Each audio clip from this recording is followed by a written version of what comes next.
வணக்கங்க. நான் பெங்களூர்லேருந்து கண்ணன் பேசுகிறேன். இப்போ ஒரு பிரசனம் பார்ப்பாங்க. இதுவும் திருமணம், டைவர்ஸ் சார்ந்த ஒரு பிரசனம். அதாவது உதயத்துக்கு 7ல் ஆருடம் இருக்குது. அந்த 7ல் 11ஆம் அதிபதி செவ்வாய் போய் உட்கார்ந்துருக்கார். அடுத்து பாருங்க, கவிக்க போகிறது சந்திரனை. அப்படின்னா இவங்களுக்கு முதல் திருமணம் நிலைக்காது, அவர் பிரிஞ்சு போயிடுவார். 2வது திருமணம் நடக்கும் அப்படின்னு அர்த்தம்.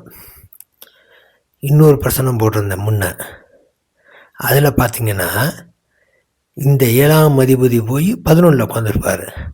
அங்கேயும் இதே மாதிரி தான் 2வது திருமணம்.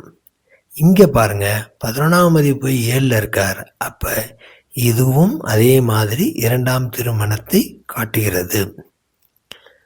இங்கேயும் கவிப்பு 7ஆம் அதிபதி போய் கவிக்க போகிறாரு. அப்போ இவங்களுக்கு இந்த முதல் திருமணம் அப்படிங்கிறது நிலைக்காது அப்படின்னு அர்த்தங்க. நன்றிங்க.